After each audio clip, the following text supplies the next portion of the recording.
بسم الله الرحمن الرحيم السلام عليكم ورحمة الله تعالى وبركاته داوديال كسو دوادا وراسي كوبان وراسيغان كوبان waxaa marti igu ah al-ustaad Cabdifataax Axmed Geedi ustaadku waa cilmi baare iyo sidoo kale bare sare oo wax ka dhiga jaamacadda Jamhuuriya sidoo kale waxa uu ku takhasusay culumta tiknoolajiyada ustaad Cabdifataax markii hore kusoo dhawo telefishinka asal waa maasantahay waana ku mahadsantihiin baahda TV-ga asal waraysigan qiimaha badan oo aad maanta ila yeelanaysaan aad iyo mahadsantahay ustaadii marka la soo dhawo sidaan la socono dowladda Mareykanka waxay dhawaan shaacisay in markaasi aaladda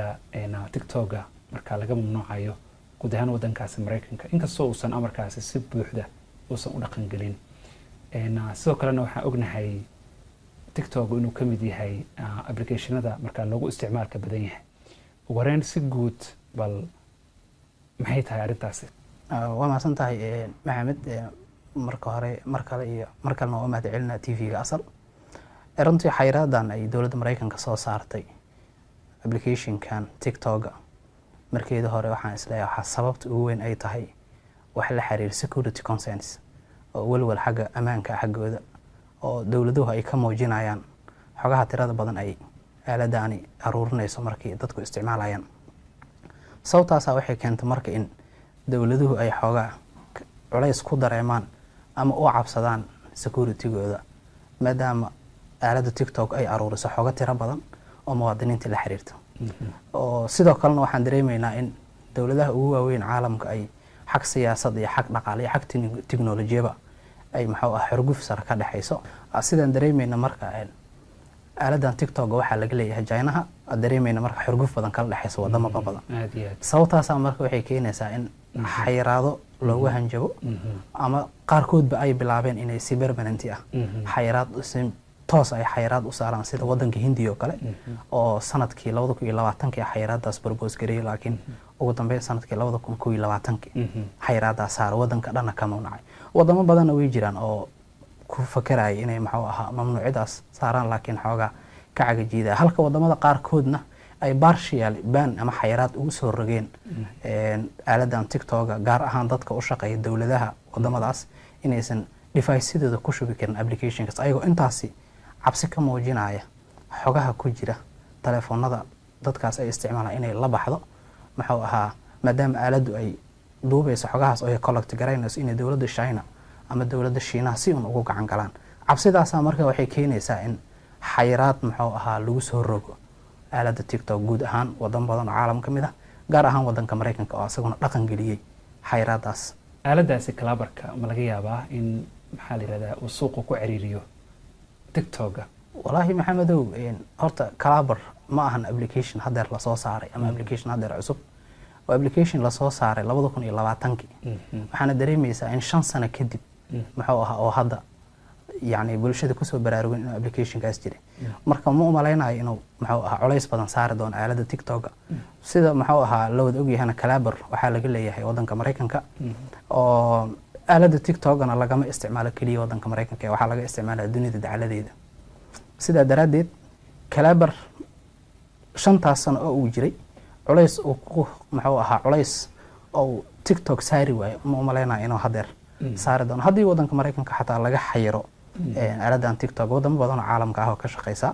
oo ay suuq badan fiican ku leedahay Aasiya iyo Afrika iyo wadamo badan oo Yurub kamid ah marka culays badan hadda aaladdan kalabar waa laga yaabaa inay tartan la gasho laakiin wax culays ah oo badan oo hadda ay saari karto aaladdan TikTok ma muuqato waa maasantahay ustaadi waxaan rabnaa mar kale inaan yani bulshadeena waxa laga yaabaa dad badan oo daawanaya inaysan wax badan oo xog ka haynin application-ka kalabar si guud kalabarku muxuu yahay muxuu soo duwan yahay TikTok-ga soo dhaw waa maasantahay mar kale Maxamed aaladdan kalabar dabcan waa aalad social media networks platforms ka mid ah oo la soo saaray July 22 sanadkii 2020 waxa soo saaray nin asalkiisa China ka yimid oo asaguna hal abuur ah oo dabcan ku noolaa wadanka Mareykanka nin ka soo hijrooday waa marka wadanka China oo wadanka Mareykanka waxbarasho iyo waxa noocaas u yimid markaas xilligii koronihii uu jiray waxa soo bilaabatay in maamulkii Trump ay bilaabaan inay cagajugleyn la xiriirta aaladda TikTok bilaabaan oo ah inay TikTok qayb kamid ah shareskeeda ama 50% inay ka iibiso muwaadiniinta wadanka Mareykanka u dhashay. sababtaas marka waxay keentay in maxuu ahaa dad badan ay ku fakaraan culays inuu soo kori doono aaladda TikTok kadibna ay maxuu ahaa suuqa ka bixi doonto kuna fakaraan inay applications badan soo saaraan. laakiin soo saaraha barnaamijkan China la yiraahdo China ka yimid wuxuu mar walba sheegaa in oo asagu ugu talagelin aaladan Clabber inay tartan la gasho aaladda TikTok.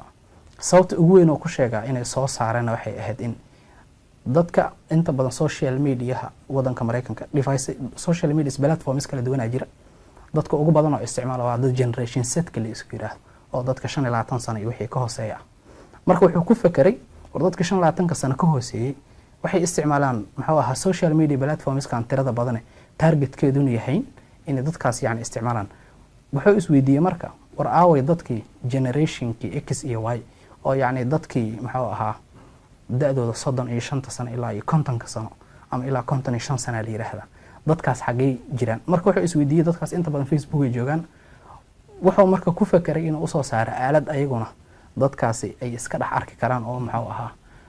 barnaamijyadooda iyo short videoskooda ay ku soo bandhigi karaan oo suuqyo leh oo maxaa ahaa live stream leh oo audio stream leh oo maxaa ahaa groups leh waxyaabaha noocaas ah ku fakiray. marka asaga focus wuxuu sheegay inuu saarayo dadka generation X iyo generation Y halka TikTokna focus ugu badan ay saarto ama dadka ugu badan ay isticmaal ay yihiin dadka maxaa ahaa la isku yiraahdo generation Z oo dadka da'dooda ku yar tahay 25 sano ilaa 30 sano. sababtaas marka keentay in la soo saaro. laakiin waa social media platform suurtagal ka dhigaya inaad live stream maxaa ahaa live soo gasho live ka haduu ku cajibo way inuu maxaa ahaa muuqaalkaaga la arkana aad u bedelan karto inaad maxaa audio stream in maxaa ahaa cod ahaan maxaa ahaa aad live u gasho. inta badan ay sheegaan inay ugu tala galeen dadka podcasterska ah oo doonaya in maxaa ahaa bulsho badan ay la hadlaan oo kale. sidoo kale wuxuu leeyahay Clabber shopping oo ah ama Clabber shop oo meel lagu dukaamaysto maxaa ahaa applicationka dhexdiisa ah iyo qaabab badan oo maxaa ahaa waxa jira ayadana monetization ama lacag looga sameyn karo applicationkan. wuxuu la mid yahay marka si guud aaladda TikTok oo maxaa ahaa waxyaabo yar yarna uu kaga duwan yahay aaladda TikTok. waxa ugu weyn oo uu kaga duwan yahay waa qaabka lacag bixinta iyo waxa la xiriira. sidoo kale waxa uu kaga duwan yahay aaladan TikTok asaga wuxuu focus ka saaraa maxaa ahaa subscription based halka aaladda TikTok ay focus ka saarto maxaa ahaa view based oo ah hadba dadkii ku fiirsada yaa maxaa ahaa monetization kaada ku xiran yahay halka ayadana subscription based ay tahay. sidoo kale waxyaabaha ugu muhiimsan oo ay TikTok kaga duwan tahay waxa koow ka ah ayada waa authenticity waxa la yiraahdo authenticity oo macnaheedu yahay wax filter ah oo maxaa ahaa aaladan dhexdeeda laga ogol yahay ama wax editing badan oo aaladan dhexdeeda suurtagal kaaga ah ma jiro. saadaradeed qofka isticmaalaya waa inuu diyaar u noqdaa qofkii oo ahaa inuu ahaado social media markuu aaladda Clabber isticmaalayo halka markii Twitter-ka la joogo qof kale oo noqonayo filter iyo maxaa ahaa qurux dheeri iyo editing iyo waxyaabahaas loo geliyo. laakiin aaladan Clabber waxyaabahaas oo dhan ma aysan ogolo. aad iyo aad waa mahadsantahay. markaan u soo laabano dhanka dhaqaalaha badan hadda waxaa la sheegaa afkan Clabber-ka dadku inay inta badan yani dhaqaale badan ka sameyn karaan marka loo fiiriyo dhanka TikTok. arrintaas maxaa ka jira ma is leedahay Clabber-ka uu kaga fiican yahay TikTok markay timaado dhanka dhaqaale sameynta? wallahi maxamedow dhaqaale sameynta markii la joogo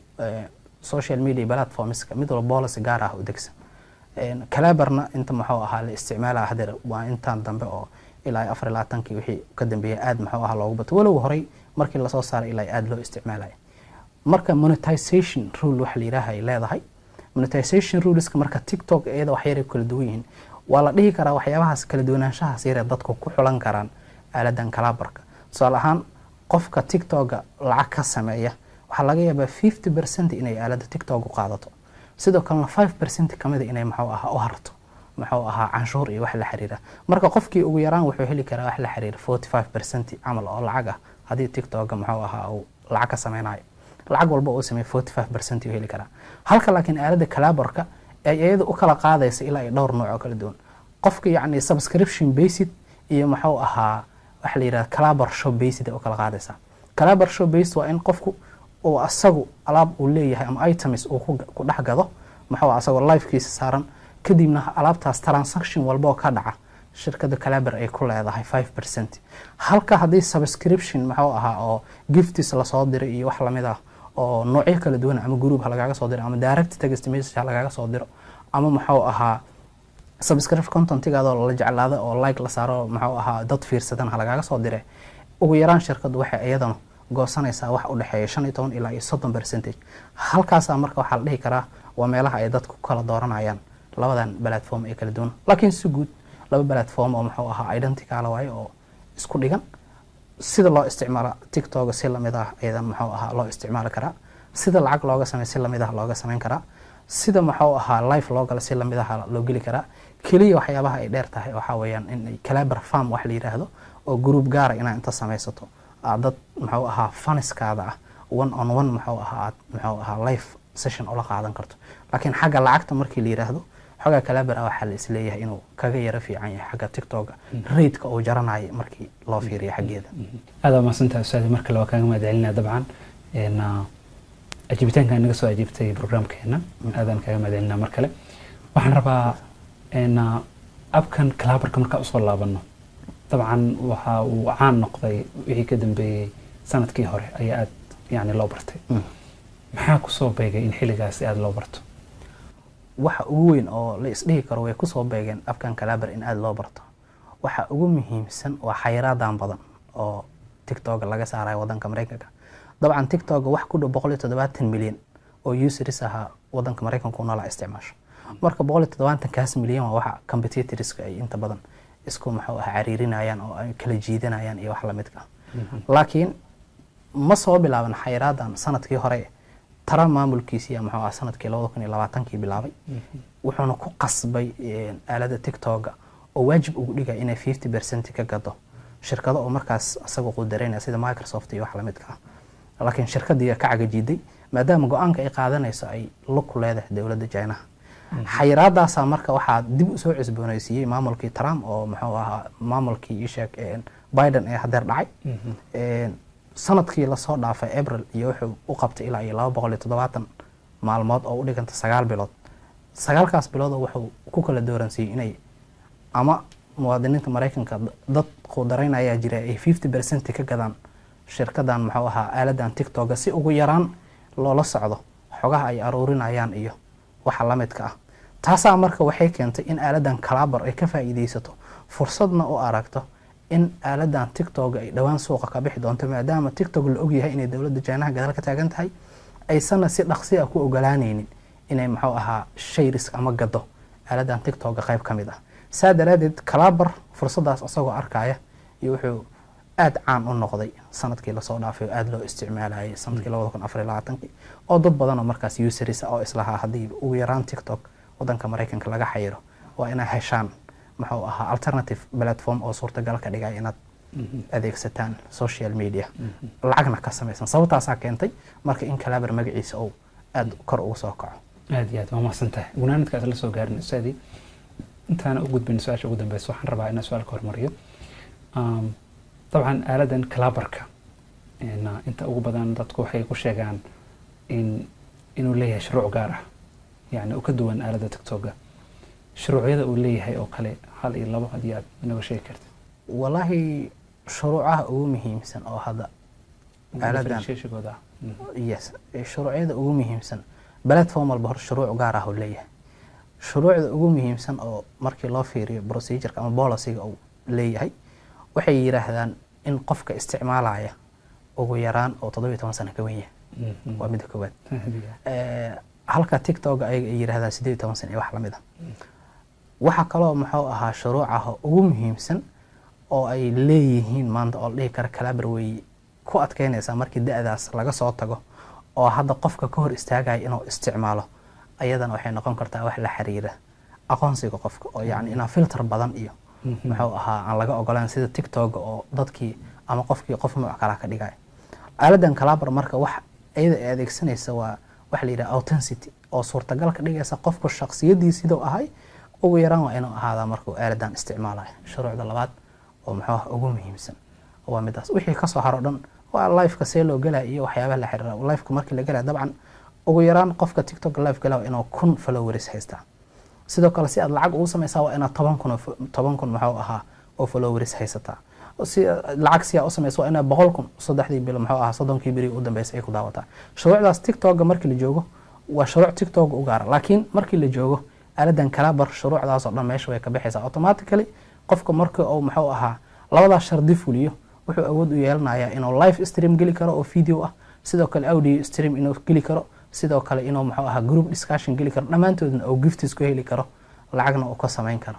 midaas ugu muhiimsan laakiin midda ugu muhiimsan oo authenticity oo aan filter iyo wax la mid ah aan muxuu ahaa meeshaas laga aqoon inta badan sidoo kale editing badan oo muxuu ahaa qofka wajigiisa bedelaya aan sidoo kale laga ogolaan shuruucihiisa intaas ugu muhiimsan way iska fudud yihiin asaga waa sababta keentay in dad badan marka aad ugu isticmaalaan oo aad ugu cararaan markii la yiri social media gaar ahaan qaybta muxuu ahaa tiktok la xiri doona laakiin waxa ugu badan laga soo kulmaayo sida tiktok ku ahayd kuma ahaanaysid marka aad muxuu ahaa aaladan kala bar ka tagto hadda shalay